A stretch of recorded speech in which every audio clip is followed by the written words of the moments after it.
for dialing into this employment disputes webinar with a focus on rural business. As I said at the start, if anybody is currently listening in and wants to place themselves on mute, then that will stop us from hearing you at the moment, but please unmute if you've got any questions. My name's Eloisa Crichton. I'm an associate at Shepherd and Wedderburn, specialising in employment law, and I'm joined by my colleague Rebecca Nicholson, who's a solicitor also specialising in employment law. Our team advise on a whole range of employment law issues for businesses across many sectors, but we also have a particular expertise in the types of disputes that can come up in a rural property and estates sector, and that's really what the focus is today. So in the webinar, we'll provide an overview of all those employment issues. We plan on following a question and answer style, and we'll look at the disputes that can arise for rural employers, including in particular unfair dismissal, claims for unpaid wages, discrimination, tied accommodation. We'll just get started. We've only got 30 minutes for today's seminar, and actually quite a lot of subject area to cover. So with that in mind, if you want to hold any questions until the end, then we'll be able to answer them if we have time, but otherwise feel free to contact us and we'll be able to follow up with anybody individually. So starting with unfair dismissal. That tends to be the big one that people ask us about. So we thought we would start by just explaining what actually is unfair dismissal. So in an employment context, an employee with 2 years qualifying service has the right not to be unfairly dismissed. That can be contrast. All employees, if you dismiss them, should be given either the amount of notice in their contract or statutory notice, which is a week per year of service, capped at 12 weeks. And if you don't do that, then you can be sued for wrongful dismissal, which is effectively a notice pay claim. But once an employee has 2 years service, they also have this extra right to go to an employment tribunal and raise a claim for unfair dismissal. I say those with 2 years qualifying service. It's actually those with 1 year and 51 weeks qualifying service, because we've got to build in a wee bit of time for notice. And also there are certain circumstances where an employee who's not got 2 years service can still bring unfair dismissal if you dismiss them for a particular reason, and those are a health and safety related reason, if you dismiss them for raising a whistleblowing complaint, or if you dismiss them for a discriminatory reason, and we'll come on and look at that at the end. It also covers somebody who says that they've been constructively dismissed, and that type of claim tends to arise where they say, you've treated me so unfairly that I couldn't possibly continue to work here, so I'm going to resign at the constructive unfair dismissal, i.e., although I resigned, your actions are what caused it. So a dismissal will be unfair unless there is a fair reason for you to dismiss an employee and you act reasonably and follow a fair process in making that decision. The most common remedy that an employee would be entitled to if they are unfairly dismissed is compensation, i.e. a payment, and that breaks down into two categories in the unfair dismissal sphere. The first is a basic award. Now, a basic award is calculated in the same way as a statutory redundancy payment. It's not in any way associated with what the individual's loss has been, but rather there's a formula online, and there's a handy online calculator, and it's calculated based on the individual's age, pay, and length of service. It's capped at the moment at around £15,000, but as a rule of thumb, and this really is just a rule of thumb, it's approximately a week's pay per year of service, and that week's pay being capped at £500. Now, the older a person is, the more money they're and then the second element is a compensatory award. So unlike the basic award, the compensatory award is wholly concerned with what has this person actually lost out on as a result of the unfair dismissal. And that is currently capped at £86,444, or the person's annual salary if that is lower. So for most people, actually, unless it's a very high earner, you're looking at what is this individual's annual salary to figure out their compensation. And very importantly, if the person is sacked by you, even if it's unfair, but they walk straight into a new job, earning the same or more, then they don't have any losses, so you don't need to worry about the compensatory part. You only worry about that if they don't find a new job straight away. So you want them to find something else. So there's no point in dismissing them and then trying to ruin their chances of getting new employment. You want that to happen in order for it to limit the losses that you could potentially be pursued for. So if you need to dismiss somebody, how can you do it fairly? We need a potentially fair reason, and there's a list of those. They cover most of the things that you would ever want to dismiss somebody for. The first is capability. Now, capability covers either somebody not being very good at their job, so a poor performer, but it also covers ill health situations, so for example, sickness, absence, or just general incapacity because of their health, they're no longer able to perform the job. Misconduct, that is bad behaviour. A redundancy situation, which arises when you have a reduced need for people to do work of a particular kind. Effectively, you need to reduce your headcount in some way because the work is just not there. There's also one which is a contravention of a statutory enactment. That doesn't come up as often. And then finally, the kind of catch-all, which is some other substantial reason. Don't rely on that too heavily because the tribunal takes quite a narrow view of what some other substantial reason is, but it can be something like if you've hired a fixed-term employee to cover a maternity absence, for example, or somebody else's sickness absence, and we know that that role's coming to an end. When that comes to an end, it's not a redundancy because the same amount of work is there, but for the individual that was hired on a fixed-term basis, their role is coming to an end. Some other substantial reason can also cover just a breakdown in relationships or a personality clash, but treat that one with caution. We then look at what is a fair dismissal procedure. Well, if you've got any processes yourself in place, then follow those consistently. Try and deal with things promptly. Importantly, investigate what has happened. You need to keep the employee informed at all times. You need to allow the employee a chance to put forward their side of the story. Tell them about the decision, and in some cases, there's also a right of appeal.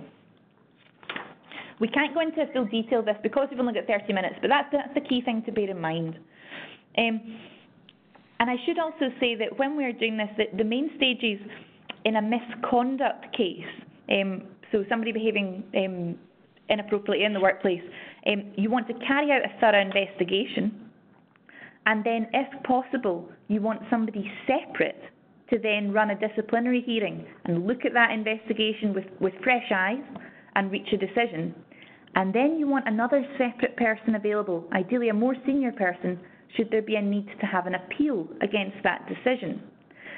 This can be an area where we find that rural businesses struggle because they might not necessarily have enough people in the chain of command to do each of those stages. So it's worth thinking at the outset who is going to be in charge of each stage of this process. It can be possible to have the same person doing two stages, but it could affect the fairness. So you need to be aware of the ideal before making any changes to that. Sometimes clients get around it by outsourcing part of the process to an independent third party. Often the investigation stage could be outsourced quite easily to an HR consultant to deal with if you don't have enough people in the chain of command. So then we look at what is a reasonable decision to dismiss. Well, you have to believe the person is guilty of misconduct. You have to have reasonable grounds for believing it. You can't just have something against them or have a bad feeling about them. And you also have had to carry out a reasonable investigation. And then we get to the important bit. So what can actually happen if an employee raises a claim? What does the process look like? Well, in most employment situations, there is a 3-month time limit for an employee to do something. So you'll find out quite quickly if they've got a problem with the decision you've made. The first step is then for them to contact the organisation called ACAS. Now, ACAS has two functions. One is to help conciliate or try and resolve employment disputes when they arise, but the other is to provide guidance and training to employers and employees about employment rights. Now, if you're not a very large employer or you're just not sure about what the correct process is, the ACAS website explains what you should be doing in kind of layman's terms very well, and it has guides on all sorts of topics. So I would definitely point that out as a place to go if you've got any questions. It's a really great first resource. It's also helpful if you don't have a policy in place yourself, then ACAS will have standard form policies that you can follow. And the tribunal will often expect you to have followed certain ACAS codes in the way that you've behaved. So looking there is a great first port of call. So the first thing the employee does then is contact ACAS in 3 months. If you can't sort things out just by bashing your heads together at that stage, then the employee lodges what we call an ET1. It's really just an employment tribunal claim form. And that will set out, that'll be the first time that you see in writing the details of the employee's claim. You've then got 28 days to respond to that in writing. And after you've responded, the tribunal orders about when you've to exchange information with each other and whether there's any hearings coming up. Sometimes there will be a preliminary hearing, which a lawyer can attend on your behalf or you can attend, and that's just really talking about how the case is going to be managed normally. It will always be listed if there is a discrimination element to a claim, but sometimes it's listed otherwise if there's something tricky has come up. Then the next bit's the full merits hearing, so everyone attending, witnesses, etc., to go through the case. The tribunal will then listen to the evidence, decide on the outcome, and they'll issue a judgment you can ask them to issue it in writing, they normally do. Throughout this entire process, it is possible to settle the claim, and ACAS will be there to help with that process. Even if you think that you've done the right thing and this claim is not going to succeed if they go to tribunal, it can still often be worth settling on commercial grounds, because the cost, if you are engaging solicitors or even doing it yourself when you think about the management time out of the business, the cost of dealing with an employment tribunal claim can be disproportionate to the value of the claim. And the worst case scenario, if you lose a claim, then you can actually have an award made against you for the individual's costs as well. It's very unlikely that happens. It's actually particularly uncommon in Scotland for expenses to be awarded, but we can't say it won't happen. And then just the time and effort that goes into it. So it's best to avoid tribunal claims if you can. And the remedies. So worst case scenario, you go to the tribunal and you lose. What does the individual get? Well, we've already talked about the awards they can get. So the basic award, which is like a statutory redundancy payment, and the compensatory award, that's the one that's connected to their loss.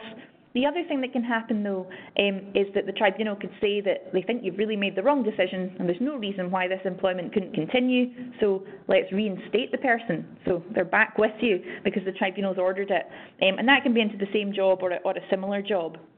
And it is possible for extra elements of compensation to be awarded, but we'll come on to talk about that when we talk about the discrimination claim. And I'm going to hand over to Rebecca now, who's going to talk about the agricultural wages.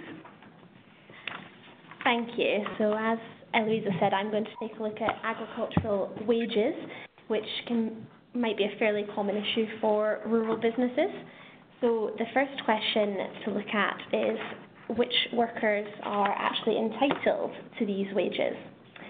So they apply to all those working in Scotland in agriculture, fish farming, forestry and horticulture.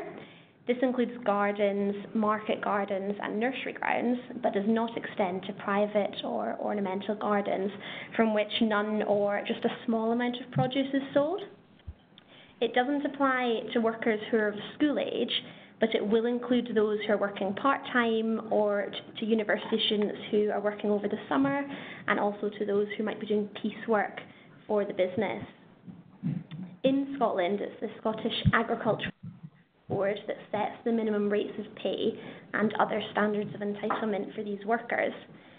The contract of employment can go above and beyond these, so it's really just a baseline that has to be complied with. The current minimum hourly wages are set out on the slide here. The board meets twice a year to look at these, and they were increased this year with effect from the 1st of April 2019.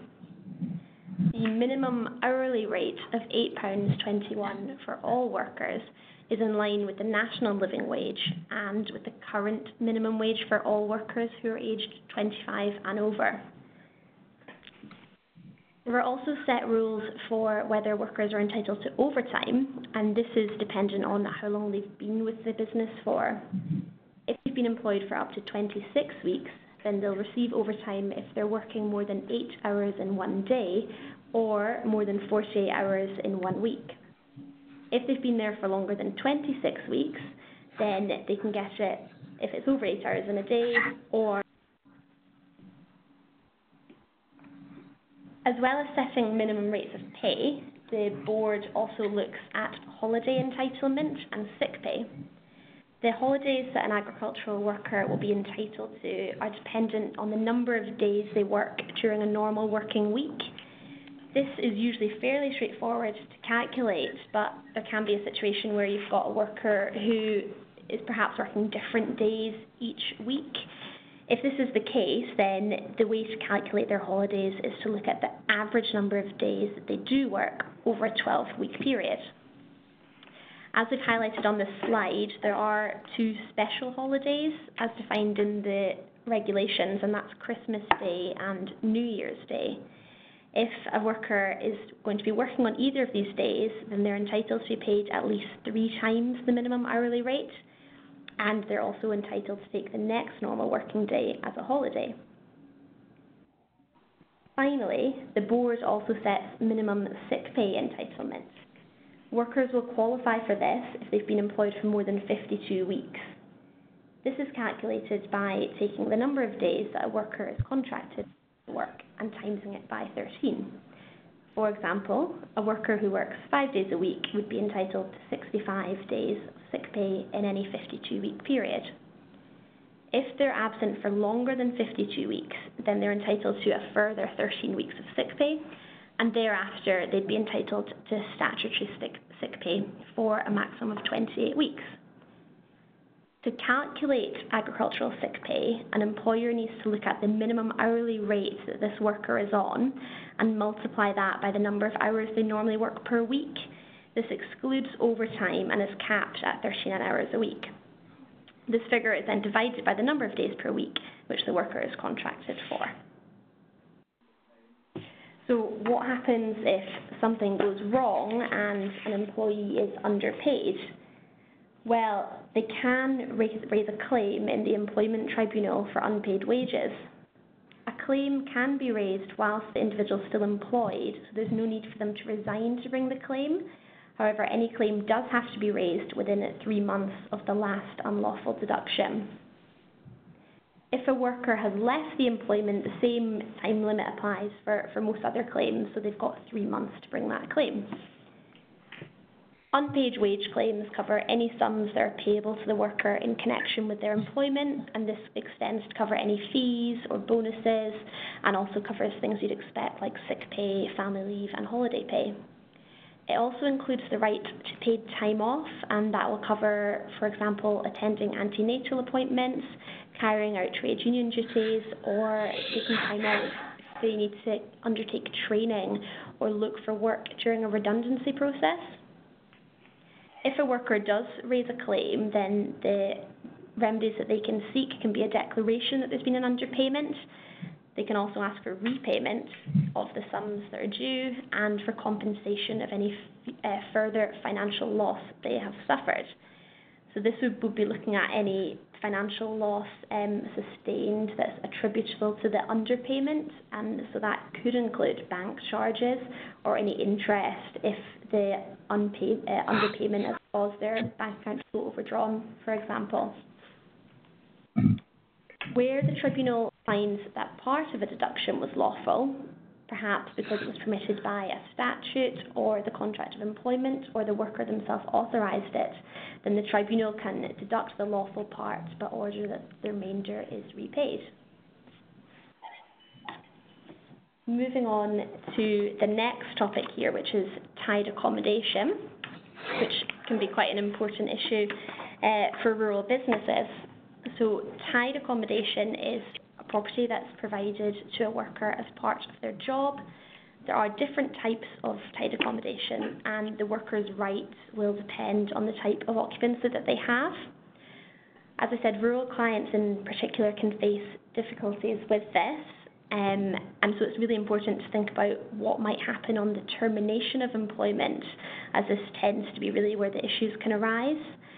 So it's good to just think and set out in their contract what will happen. So do they have to leave immediately when their employment comes to an end, or will they be granted a 1 month grace period or longer to move out and find a new home? There can be particular issues for estates or other businesses that employ a husband and wife, and that should be set out as well in the terms of their contracts or their separate accommodation provision.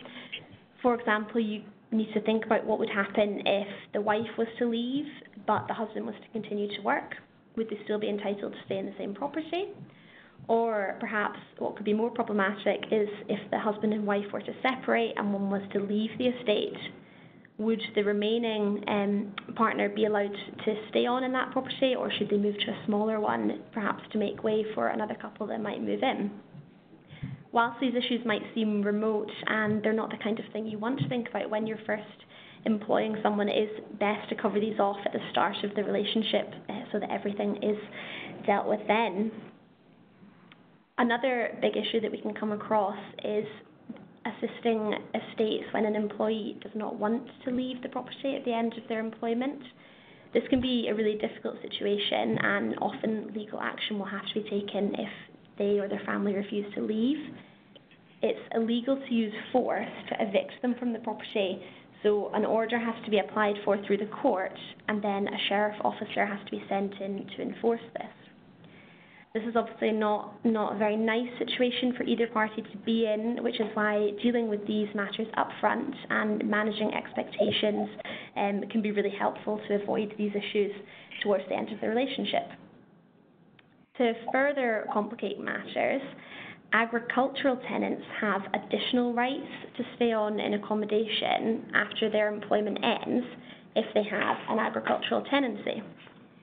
And this is in addition to those of more normal tied accommodation. So an agricultural worker is defined as anyone who's working as an employee or an apprentice in the agricultural sector, and this includes dairy farming, raising livestock, growing crops, and market gardening. If the agricultural occupier passes away whilst they're employed and living in the property, and their wife, husband, or civil partner, or perhaps another member of the family who is living with them, stays on in the property, then they also have extra rights and protection under the law.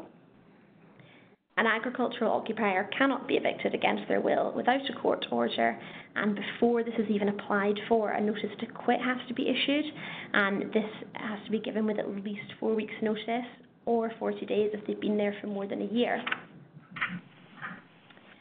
There are steps that the court can take to intervene here, and they'll take a number of factors into account when considering whether it's appropriate to evict the individual.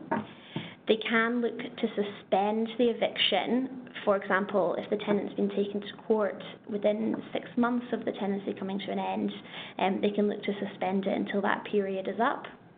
They'll also look at factors such as the availability of other accommodation, whether there'll be disruption, for example, if the tenant staying on is going to prevent a new worker starting, and whether it would cause greater hardship for the individual to suspend the eviction than to end it now. The court can also impose conditions that either party do certain things.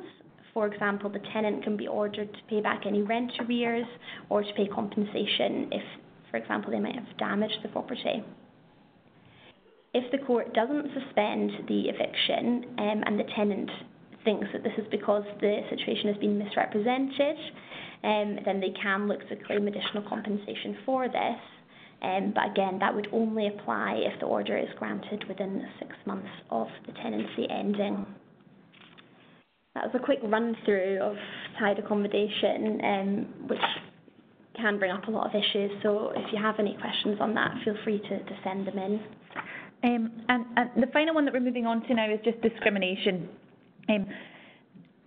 Discrimination covers a whole range of things. The first thing that we've set out there is that the relevant piece of legislation is now the Equality Act 2010, so it's been in place for some time, but that pulled together all of the previous discrimination legislation, which used to be kind of in lots of different places, so quite hard to get a hold of.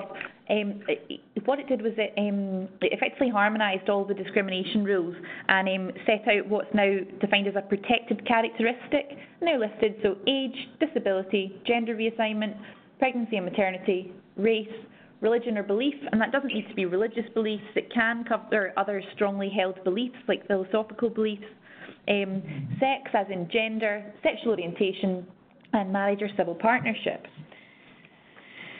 So once we've got all of those protected characteristics, we have to think, well, when can discrimination rules come into play? Well, the obvious one that we're focusing on today is employment. It can also cover the provision of services, goods or facilities, so the bus service or going to use a local facility, public functions and education. And then importantly, we have types of discrimination. Now, these are different ways that somebody can be discriminated against. Direct discrimination is where you say to somebody, because of your protected characteristic, i.e. because of your gender, I'm going to treat you badly. And it's connected specifically and directly to that protected characteristic. That happens, we'd like to say it never happens, but it happens less frequently now. What we see more often is indirect discrimination. And indirect I should have said rather that direct discrimination, this situation where you say to somebody because of this characteristic and you then treat them badly, that can't be justified. There's no way to say that that's okay to discriminate on that basis. However, the only exception to that is age. There are circumstances where you can say because of your age, I'm going to treat you differently, and you're allowed to justify that. But for all other protected characteristics, you're not allowed to do that.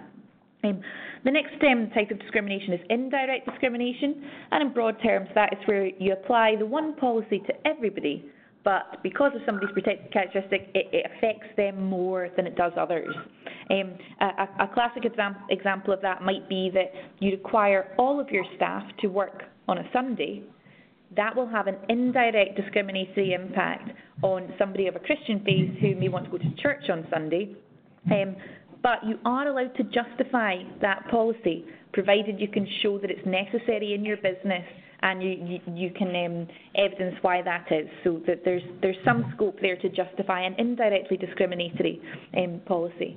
Harassment is, for example, making a joke or shouting at somebody. Effectively, what we would normally class as bullying. But if it's connected in some way to a protected characteristic, then that's harassment. Victimisation is where you treat somebody badly because they've raised a complaint under the Equality Act, for example. So they accuse you of discriminating against them, and then because they've raised that concern, they are then treated badly.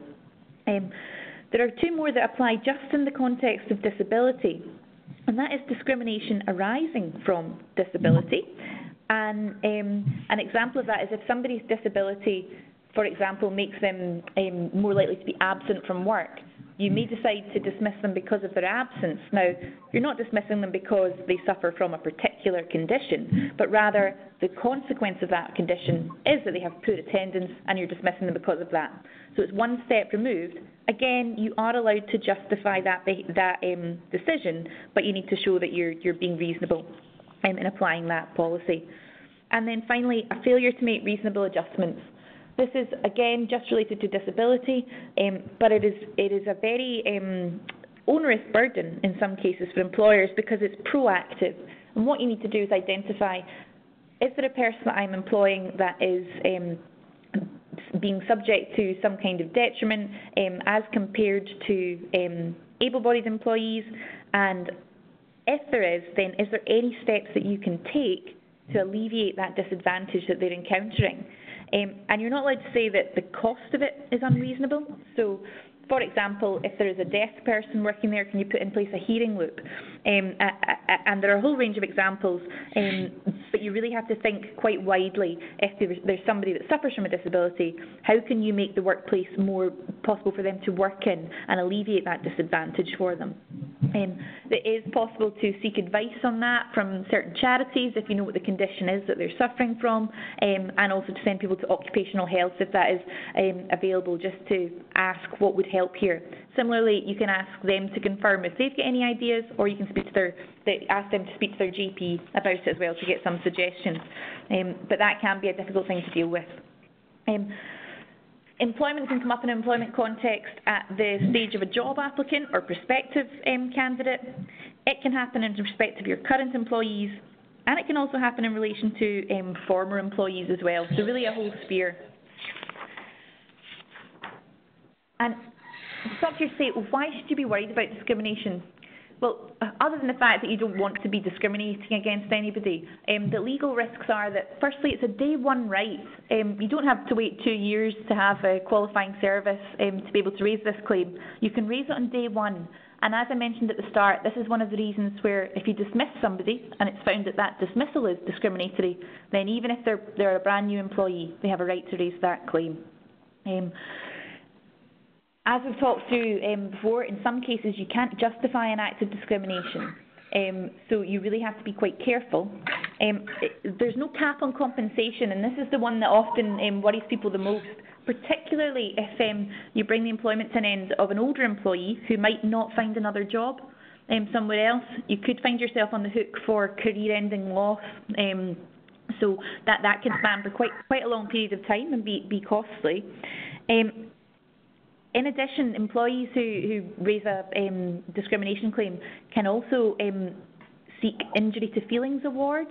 And again, that's not attached to their loss per se, it's attached to how bad was the act, and they can get an award from, it could be just £1,000, but it could go right up to £45,000 in the most extreme cases.